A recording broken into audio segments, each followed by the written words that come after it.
Before we get started, I just want to go over a couple of real quick things.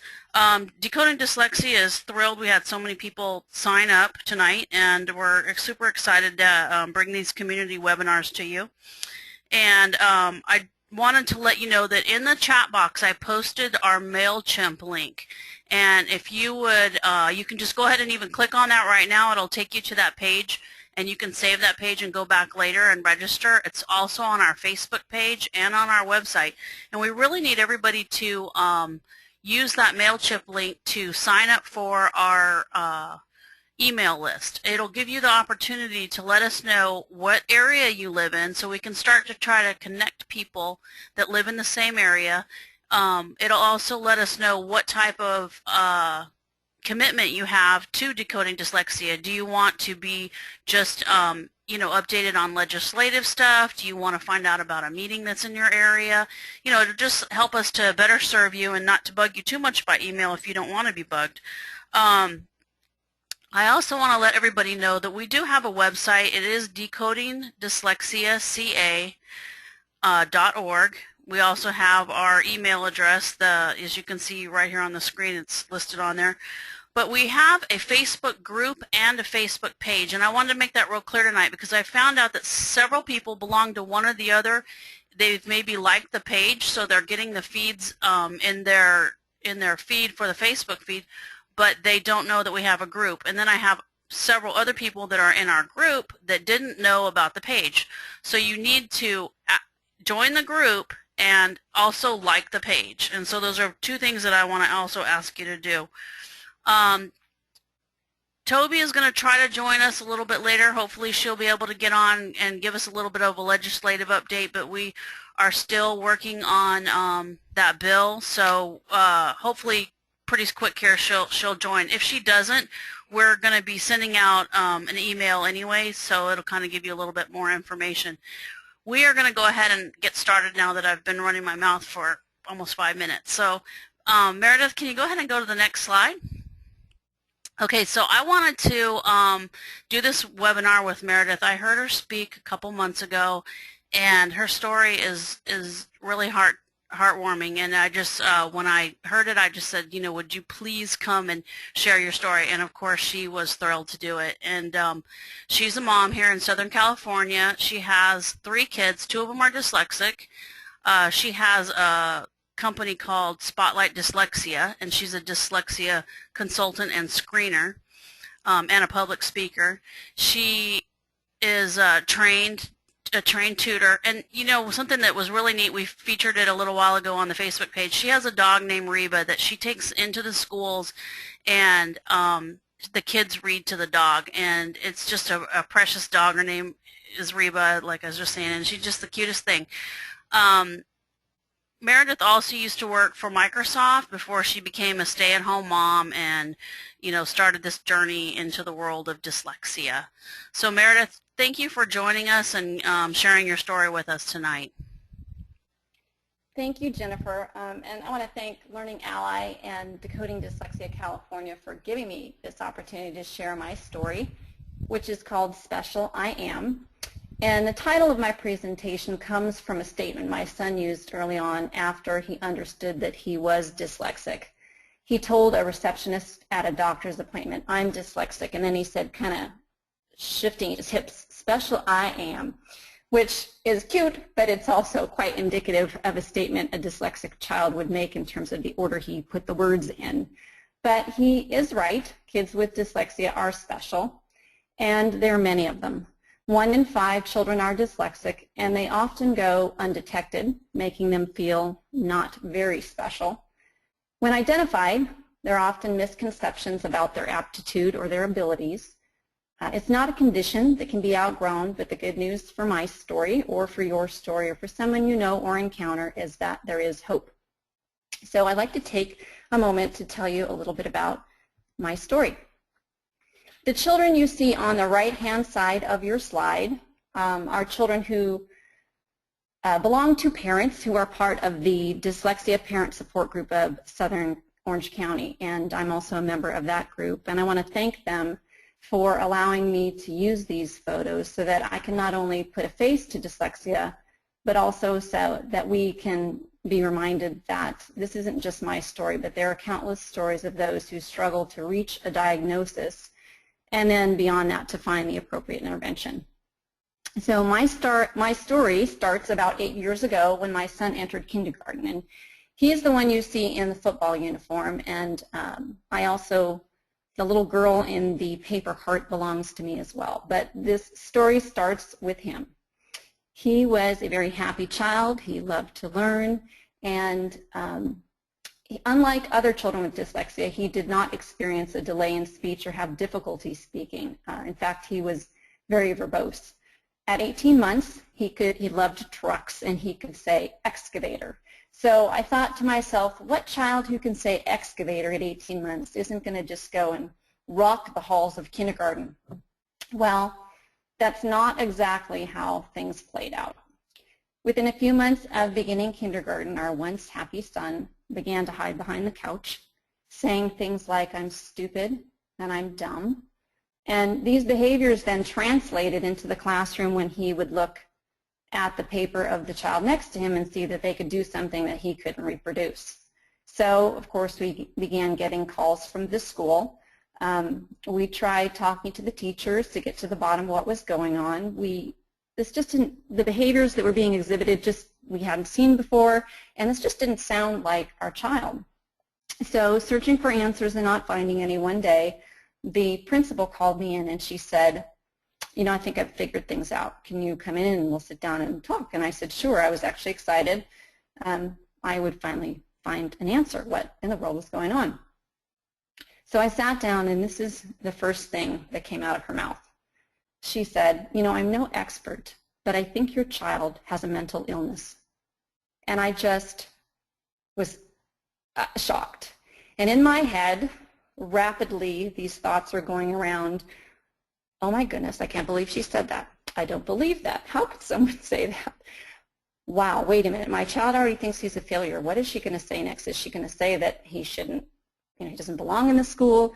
And really, he already thinks he's a failure. I can't have this happen. So before I could really formulate appropriately what I was going to say, I realized coming out of my mouth, I agreed with her. I was just doing damage control, and I agreed with her, even though in my heart of hearts I didn't believe what she said was true. So I was trying to appease her, and I said, okay, we will go see a counselor, then he can stay in school. We're good. Are we good? We're good. Okay, so my husband and I sought a counselor who met with us and met with my son and said, you know, I don't agree with the non-expert, but what I do believe is that there's something going on in that environment right now that's not healthy for him. So here I am agreeing with the awful thing that was said about my child to keep him in the school, and now this expert is telling me that you should take him out. I think after we thought about it for some time, we realized that she was right. So we decided at the time that we would take my son out of the school and that we would homeschool him. We didn't want to plop him into another school environment and have the same results, not knowing what was going on. So my fear of pulling him out and his thoughts came to be true. I sat in the car with him and explained, just the two of us, that we were going to bring him home, we were going to homeschool him. I was couching in the most positive of terms, and he looked at me and he said, I don't want to go. He said, but I don't know what to do to make myself happy here. And he crawled into my lap and he said, I failed kindergarten. I'm a failure.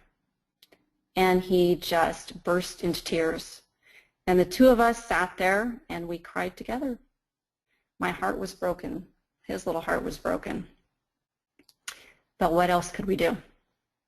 Now, just to add a little levity to this very serious moment, at the time we were bringing him home to homeschool, I have two other children, identical twin girls, and they had just turned 3 at the time.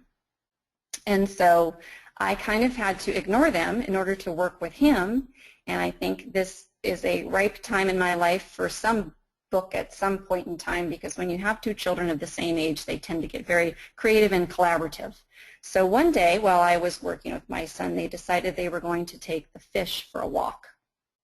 which didn't turn out very well, and I had to have the death discussion far sooner than I would have liked. On another occasion, they decided, you know, we live in sunny Southern California, there's no snow here, so they wanted to make some snow. So, you know, the desiccin that you put on the bottom of the baby that's impervious to any kind of liquid, they decided they would lather themselves up from head to toe and then take powder and sprinkle powder throughout the room, and that was the snow. So I opened the door to find this scene, and my mind could not conceive what my eyes were looking at, and so in a moment of stress paralyzation, I just closed the door. So despite the crazy times in my household, bringing him home to homeschool ended up being the biggest blessing, because there were things I started to see that just didn't make sense to me. Why could he read a word on one page but not the next? Why, after so much repetition with sight words, some would stick and some wouldn't? Things just, they weren't going easily, and it was painful for him to sit down and try and go through sounding out a word. So I started to read some things online, and I said to my husband, you know, I think he might be dyslexic. So I thought, wow, you know, we'll take him to our local public school, they'll test him, they'll be able to tell us, you know, what the story is, and most certainly they will have the services to be able to help him. So he is now age 6.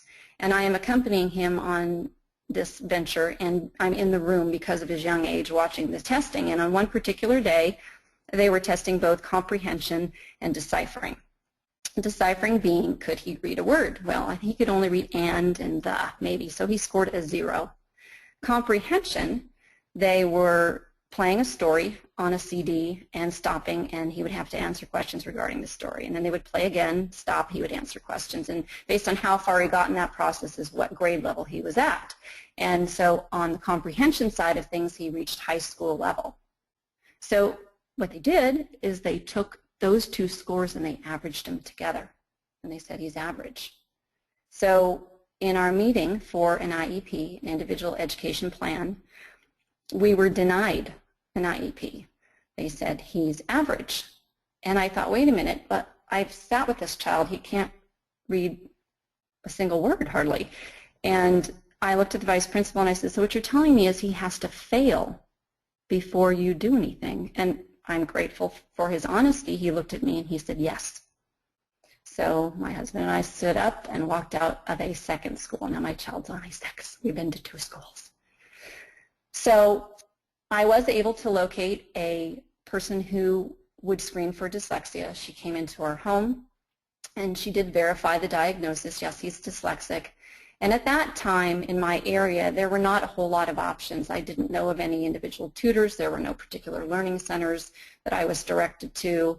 And so the only option really was the School for Dyslexia, which was 40 minutes away from our home. And the price tag was quite steep. But we were doing what we had to do, and so we made that selection. And my son was taught using the Slingerland method, and he did quite well.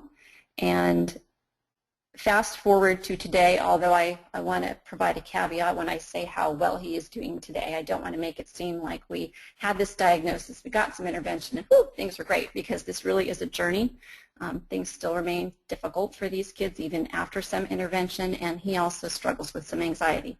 So today he's almost 13, and he is in a smaller private school with both of his sisters, and he is mainstreamed using only the accommodation of a calculator at this point in time and getting A's and B's. So he's doing very well, but it is a journey, as I said, and there are still some struggles. And I think at this point where we're at, the struggles really have to do with those teen years, and that no one really likes to appear different. And so the push to self-advocate is more of a challenge to get him to ask for things or do for things on his own. He doesn't really want to talk about, he doesn't want to say special I am anymore. So I think that's where our challenge is at this point in time.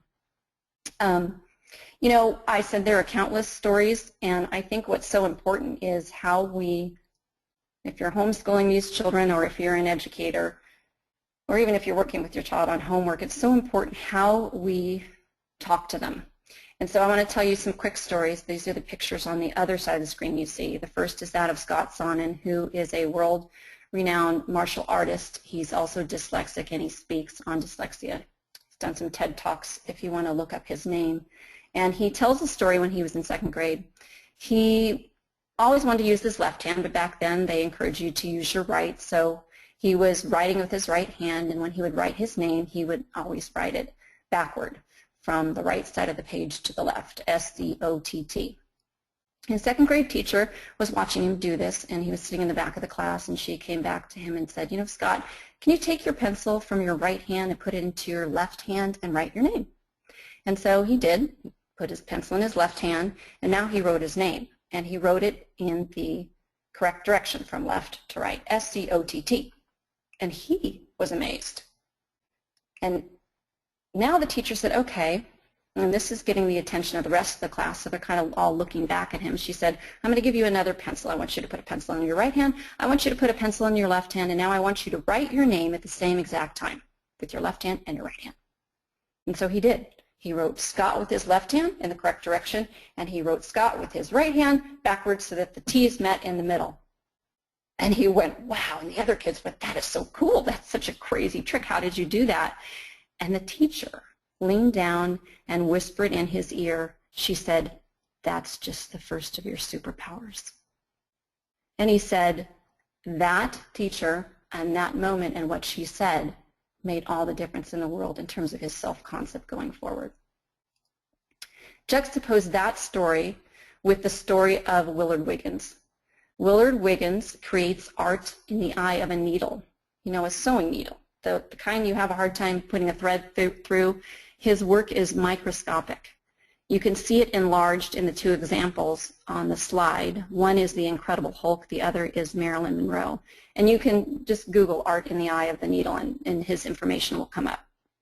Fascinating. He's sold his life's work for $20 million. He once thought, though, that he potentially inhaled his Alice in Wonderland piece. But he was asked by a reporter, how in the world did you get into doing this? And he said, you know, in school they made me feel stupid, they made me feel dumb, they made me feel small, they made me feel like nothing. He said, I'm trying to show them that nothing doesn't exist. The reason I tell my story is that so my son and daughter, your child, you, and the Scotts and the Willards of the world do not have to feel like nothing.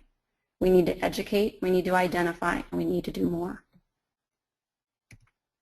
So what are we going to talk about today? We're going to define dyslexia. And you know, the kind of definition where like you're telling a friend in a more simplistic form. We're going to talk about the warning signs, some conditions that can accompany dyslexia, why it's important not to wait, what successful instruction exists for children with dyslexia, and what resources are at your disposal. So what is dyslexia? Well, you know, there are so many different perceptions regarding this word, and they kind of fall into two camps. One, for people that aren't really aware of dyslexia, don't know what they are, and others that have had personal experience. And I have two different stories that relate to that. The first was a response from someone, like I said, when my son was younger, he didn't have any trouble telling people he was dyslexic. So on one particular occasion, he said to somebody, you know, I'm dyslexic. And the response from the individual was, oh, I am so sorry. And at the time, I thought, honestly, I thought I wanted to just bonk her. But looking back 10 years ago, how would I have responded? You know, thinking gracefully about this, I had no idea what dyslexia was. I probably might have said the same thing. First is a gentleman who got into an elevator not so long ago with me and my 3 children, and on that day I happened to be wearing a shirt that said dyslexia is real. And I could tell when he got in the elevator in his suit and his, you know, briefcase that he was reading my shirt. So when the elevator doors closed, he turned around, he looked at my 3 children, he was disregarding me, and he says to them, who here is dyslexic? And 2 of them dutifully raised their hand, and he said, you work hard, you're going to be great. The elevator doors opened, out he went. And I went, first of all, I wanted to run down the hallway and tackle him and kiss him, because not only was that such a special message for my kids, but for us moms who deal with this day in and day out, that's a really good thing to hear. But there's somebody who has a personal experience with dyslexia who has that knowledge. And I started to think, okay, what if he had walked in, looked at my shirt and said, and asked me, what's dyslexia? You know, when I first discovered my son had dyslexia, I read everything I could get my hands on. I looked up so many things on the internet. I've attended lectures. I've attended trainings. But I'm not sure I could really do a very good job of articulating it. So that is why I kind of created this slide. It's for me, and I hope it's helpful to you, because it puts things not in a scientific way, but in a way that we can describe to someone else. So dyslexia is a specific learning disability. It's a disorder in one or more of the processes involved in understanding the written or spoken language. It's not a vision problem. It's not seeing things backwards. It's a phonemic awareness deficit. Dyslexics have a challenging time linking the letters with the sounds that they make, something called phonemic awareness. And there's a breakdown in this process, and it shows up in reading, writing, it shows up in spelling, and sometimes in handwriting and math. It's not a result of being lazy or not wanting to do it. It's often unexpected in accordance with a child's IQ. It's genetically based. Studies have shown that there are genes identified that contribute to dyslexia. It runs in families. So it's not a medical condition. It's neurobiological in origin. When you have dyslexia, your brain takes longer to make some of the sound connections, and it does it in more steps. fMRI imaging actually shows that your brain, as a dyslexic, uses a different part to read than a non-dyslexic. It's not gender specific. In fact, it's about 50-50.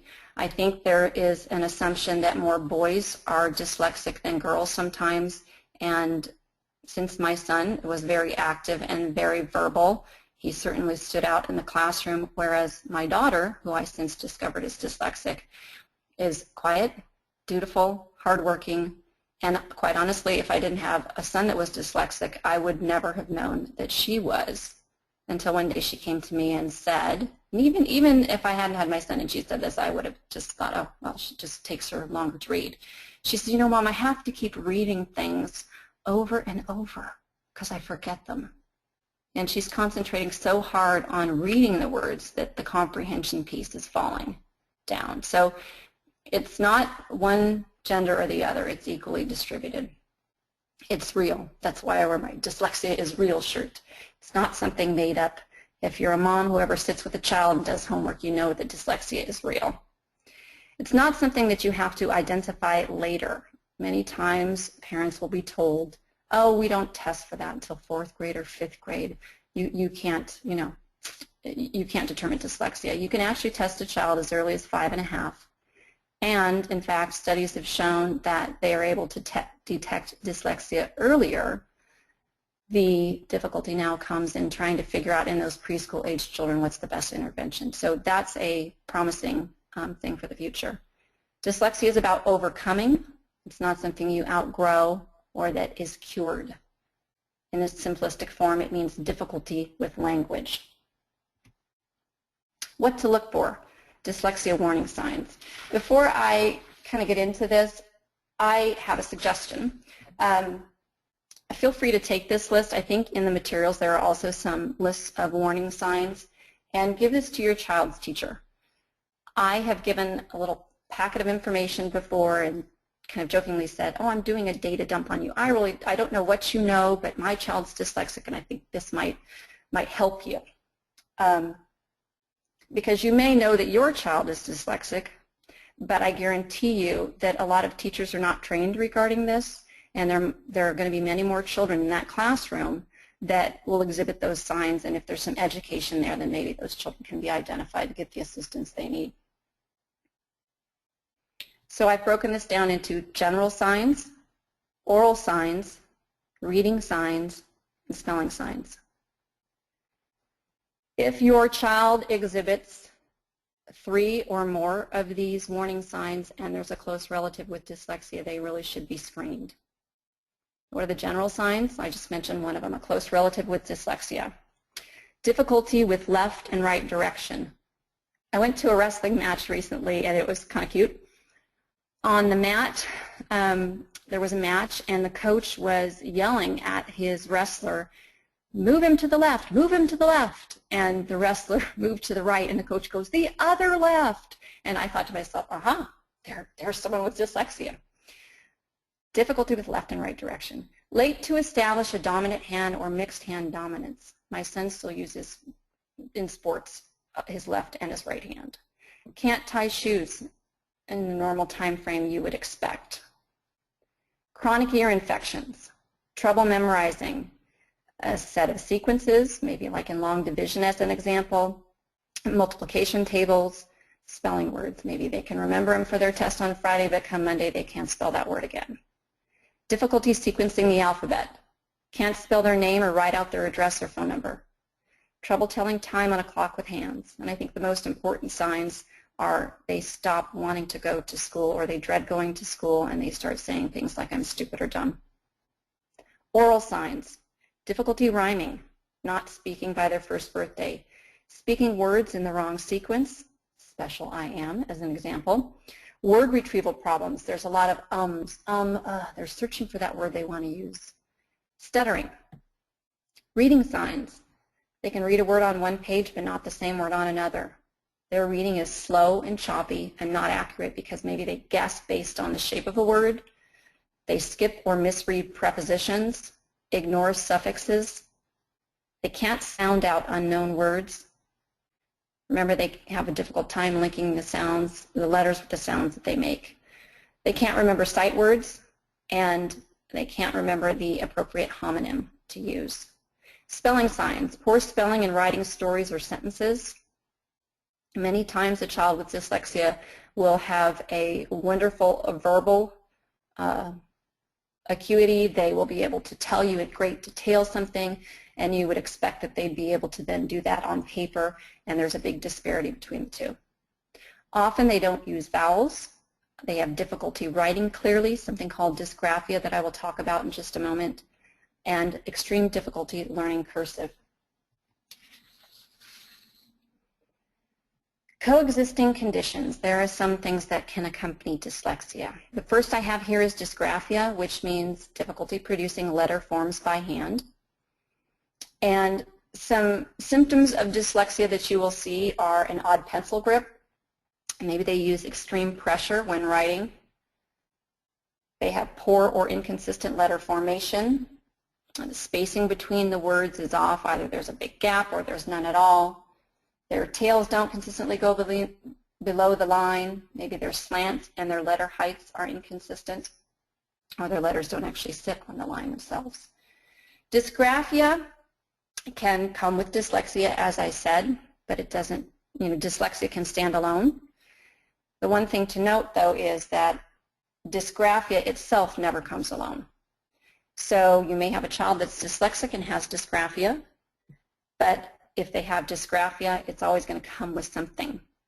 So, for example, it could be dyslexia, or it could be a mood disorder, or it could be a child that's on the spectrum that has dysgraphia. So dyslexia can come with dysgraphia, but dysgraphia never comes alone. There's a brand new app, actually, for dysgraphia that I just read about called SnapType.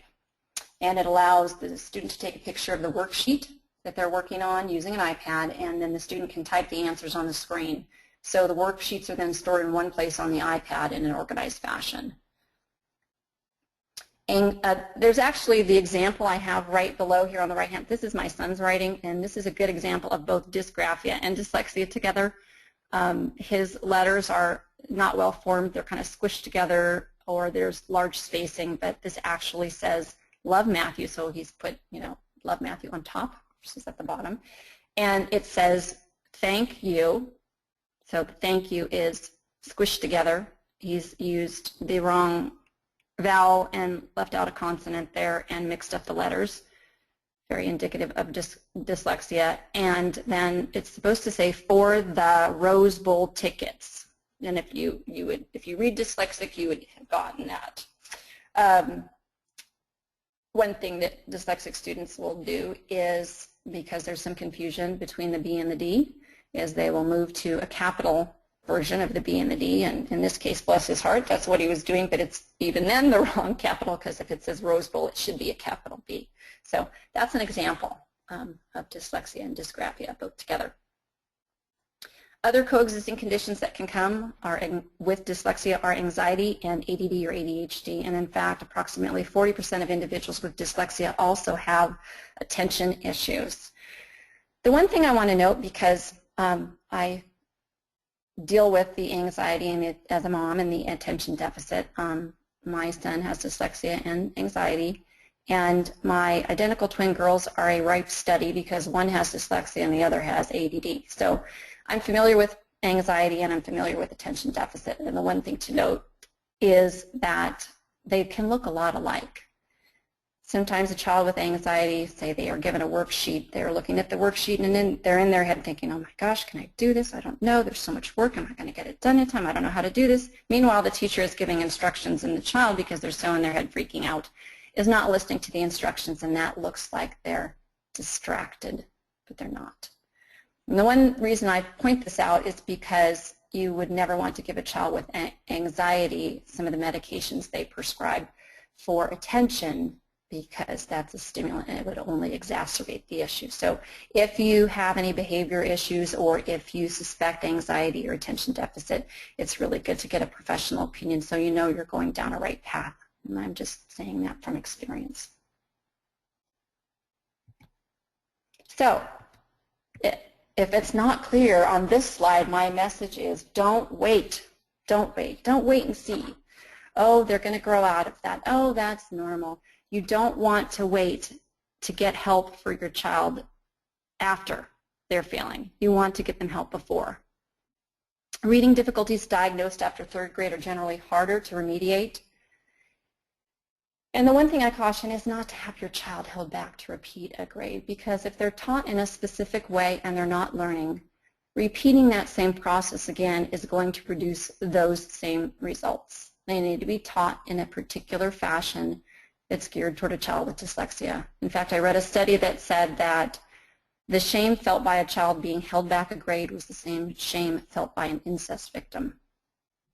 And their self-esteem takes a beating. This don't wait message is a little bit part of a larger problem that we have in terms of literacy. And I know in my state, California, on the 2013 National Assessment of Reading Progress, it showed that only 27% of California 4th graders scored at proficient or advanced on the reading tests. Ben Foss in the Dyslexia Empowerment Plan cites that 41% of prisoners in the U.S. are dyslexic. I think many kids would rather look bad than stupid. So waiting and not getting any assistance for our children has some far-reaching effects. I met a mother who has 3 sons. 2 of them are older, and they are currently incarcerated. And they were put in special education. They did not receive the help that they should have, and they bought into the fact that they weren't worth a lot. And she said, I wish I had known about dyslexia. So don't wait. Successful instruction. What works? A multisensory method. What does that mean? Multisensory learning involves the use of visual, so language we see, auditory, language we hear, and kinesthetic or tactile, language symbols we feel. All these channels or pathways are key for a dyslexic to learn to read and spell. The type of method used is an Orton-Gillingham method. Orton and Gillingham are the last name of the 2 individuals who, back in the 1930s when the word dyslexia was coined, developed a multisensory instructional approach that was targeted toward helping those with dyslexia learn. It has since been adapted so that there are 9 other Orton-Gillingham-based options available. There's the original Orton-Gillingham, and then I'm not going to go through all of them. on my website, Spotlight Dyslexia, under What Works. You can see a list of them. The two that have been utilized by my two children, for my son, was the Slingerland method, and for my daughter is the Barton reading and spelling system. And those worked quite well for us. Where can you go to find someone who can use an Orton-Gillingham method and a multisensory approach for your child? I'm grateful that there are so many options in my area that didn't exist 7 years ago. There are individual tutors who will either come to you or you can go to them. Learning centers that offer an Orton-Gillingham based approach. Schools. Some schools now are realizing that they need to offer this methodology because all students learn, not just dyslexic students using this method, and that they have students that they're not able to help unless they employ this. You can also provide a multisensory approach to your child. The Barton reading and spelling system is available for purchase if you want to be trained via a video and given the appropriate materials so that you can tutor your own child. How long does it take? Well, I used to do talks with the executive director of the Prentice School, which is the school my son went to, for dyslexia, and in the 25 plus years that she was working with children with dyslexia, she said, no profile looked exactly alike. So it depends on what your child struggles with. It depends on where they sit in terms of severity level. There is moderate, moderate to severe, severe, severe to profound, or profound. So depending on where they fit on that continuum and what they struggle with, it may take some time to come up to grade level, anywhere from 18 to 36 months, potentially beyond. It just depends on your child. And until they can get to grade level, they need accommodations, and even sometimes beyond that point if there are some things that they're just not going to be able to master. Some accommodations might be more time on tests, a note taker, or the ability to take pictures with an iPad of the notes on the board so they don't have to write them down. Their tests read out loud, calculator, typed work versus written work, sign language in lieu of a foreign language. You know, if you have a hard time mastering your own language, you're going to have a hard time mastering a foreign language. Dispensing of spelling tests or modifications on spelling tests. Some teachers have allowed spelling words that a child is working on in their tutoring session to be used in lieu of the other spelling words that the other students are being given, so they can actually show some proficiency on what it is they're learning at the time. Assistive technologies, thank goodness we live in the time we do. There are a host of different assistive technologies, and actually the accommodations in assistive technologies could be a whole talk in and of themselves. But in terms of the assistive technologies that we use in my household that I would highlight, one is something called the Smart Pen. It's a pen that takes, as you take notes, it records the audio of the lecture at the same time, and then you can download that so that you have it in a Word document, and anywhere you click, you can hear the audio begin from that point in time in your notes, and the same thing with, so you not only have that ability in a Word document, but you also have that ability with a notebook that you use, a special notebook that you use. That works very well for us. Dragon speech recognition, that is a speech-to-text software package, and if you have a child that has a hard time getting things down on paper, maybe they even have difficulty learning to type, this is a great tool to easily let them speak what they need to in order to get it down on paper. An iPad app that we use the most is called Quizlet, Quiz-L-E-T, and that allows you, for example, if you need to make flashcards for, say, you're having a science test and you have several terms that you need to learn, you can, via voice, have that entered into the Quizlet app on note cards, and then you can have them played back in an audio form to learn them, and that's a really easy app to use, and all my kids use that. Also on my website, there is, under the resources page, there is a link that you can click on that goes to a whole entire list of assistive technologies and iPad applications that you can take advantage of. What resources are at your disposal? These books are what I refer to most, and those that have been helpful to me. Overcoming Dyslexia by Sally Shaywitz, the Dyslexia Empowerment Plan, and one of the reasons I like that book so much is it's very parent-friendly, but it also focuses on finding your child's strengths, where they can excel. The Dyslexic Advantage. The websites. Learning Ally, who has sponsored this webinar, is a national nonprofit, and they provide the world's largest collection of human-narrated audio textbooks so that your children can have their textbooks read to them. My website, Spotlight Dyslexia, there's understood.org, there's dyslexia.yale.edu, that's the Yale Center for Dyslexia and Creativity.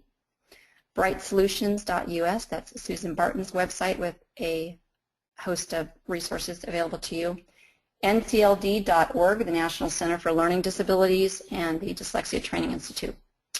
Organizations, I have the decodingdyslexia.net. I know Jennifer mentioned the California website, but that is a grassroots parent movement for dyslexia, and I recommend you get involved with that, as well as become a member of the International Dyslexia Association if you have a child with dyslexia. And if you want to get involved with legislation, there's literaternation.org, and you can sign up to get their newsletter and see where we stand on legislation there, and I think, Jennifer, you're going to touch on that too. Then there's a video, Faces of Dyslexia. This has those kids back on that first slide of the Dyslexia Parent Support Group of South Orange County. We made a video, and it's really helpful to show your children because these kids talk about what do they tell people about their dyslexia, what are their strengths, what do they want to be when they grow up, what are some of the challenges that they have, and so it's good to hear from children themselves with dyslexia what they struggle with. What's to become of dyslexics? Well, I just think of that man in the elevator who said, "You're going to be great." I love this slide because it shows all these famous people who have dyslexia and the achievements they've made. And in Ben Foss's book, he also mentions that 38% of entrepreneurs are dyslexic. So they have inherent strengths and abilities, and it's our job to find them and tap into them so they can be all that they want to be. Last thing I want to say is many times when I do this talk, inevitably when kind of the coast is clear, I will have an adult come up to me and say, you know, either they'll tell me they're dyslexic or they'll say, "I think I'm dyslexic," after hearing you speak. And on one such occasion, this woman said, "You know, I want to be a part of my friend's book club, but I can't read as fast. I can't get up to the point where they're at, and she's honestly, I don't like to read." And so I pointed her in a direction, you know, Learning Ally, and that there were other tools when you're using a Kindle and on a computer or an iPad that you can have the text read back to you. And but it brought it home how no matter how old you are, you always want to be able to learn to read proficiently, and there are areas where it does impact you in your life. But if you're an adult and you have overcome it, you are the 1 in 5 people, and it does cross racial, ethnic, and socioeconomic lines, and so it impacts everyone. And I recommend that you speak up about your dyslexia to teachers, to school heads, to peers, and to colleagues and employers, because you never know how your story will inspire others. I think we do a good job sometimes of telling others about our children with dyslexia, but if we as adults have dyslexia, we need to be able to have that same talk as well. It will give us the opportunity to educate more. And with that, I think I'm going to turn it over to you, Jennifer.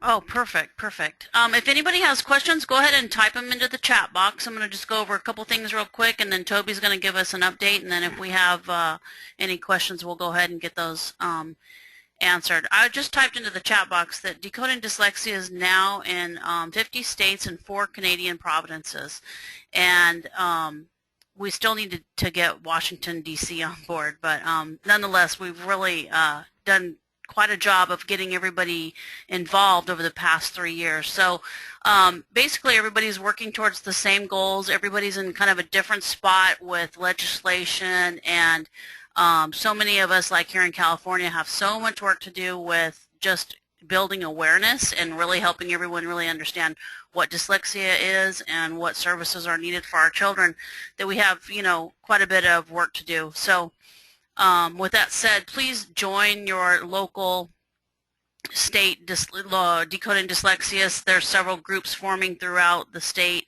that are holding monthly meetings and stuff like that. You can also like the Facebook pages of all the other Decoding Dyslexias, and that way you'll get their feed into your Facebook news feed. Go ahead and go to the next slide. And I just want to thank Learning Ally for allowing us to be able to use this platform to, give this presentation. We have several different services at Learning Ally. One, of course, is the audiobooks. It is the largest human-read library available, and we have over 80,000 books. We have new software that's available, so we have the iPad and iPod Touch, the Apple software. We also have an Android app.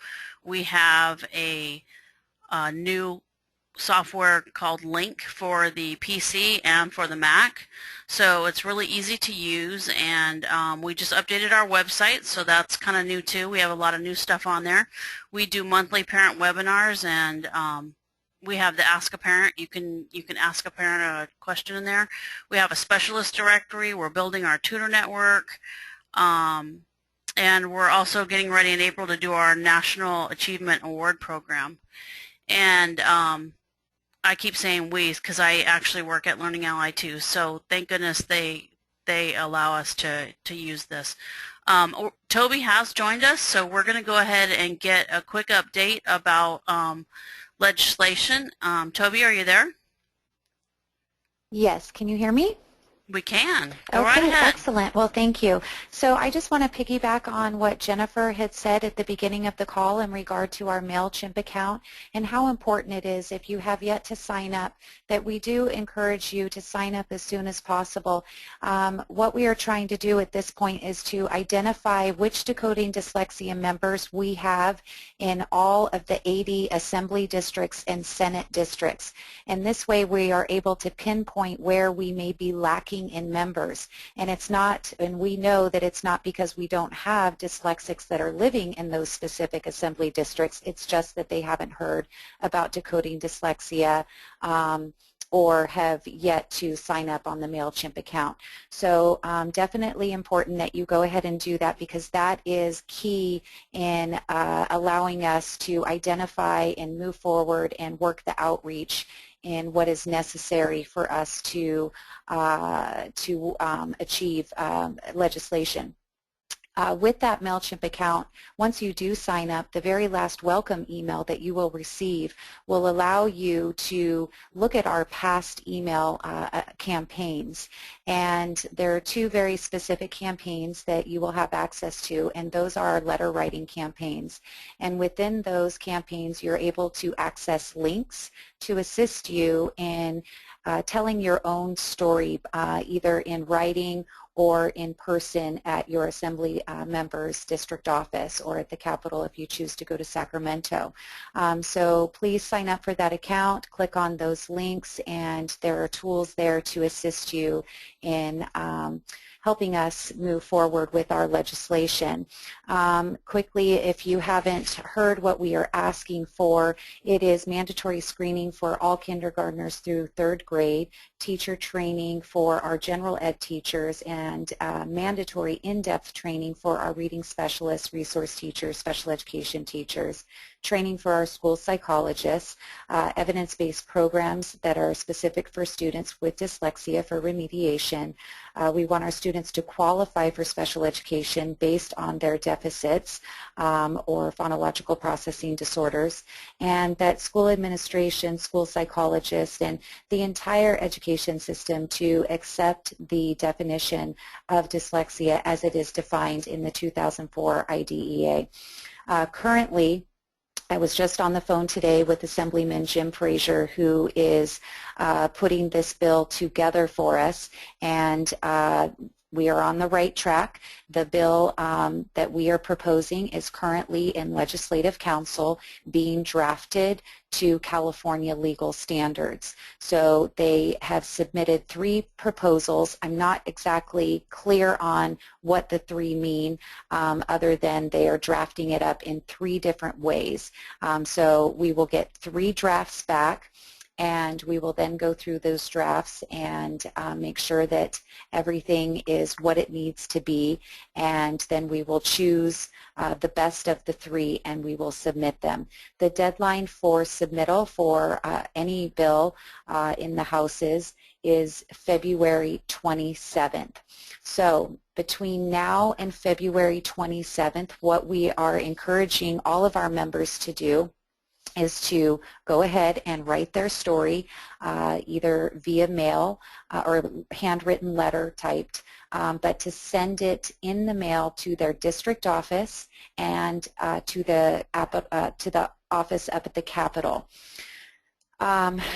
What we are about to launch in the next couple of days is a petition. And what we know is that you do not have to be a parent of a child with dyslexia to help make this change. As parents, we're obviously in the thick of trying to get the school districts to give our children what they need, but every person who knows our story can support the fight. So our elected officials need to know that the people that are living in their district are concerned, and we need to bring them proof of it. So what does that mean? It means getting petitions signed. Who signs the petitions? Your mom, your dad, your siblings, your grandparents, aunts, uncles, cousins, your neighbors. Anybody that lives in California can fill it out and sign it. Each petition is a voice of a voter telling their legislators to support the proposed bill that's going to be introduced to California state law. And without new laws, obviously our children are going to continue to suffer. So it's really important that we follow through with this.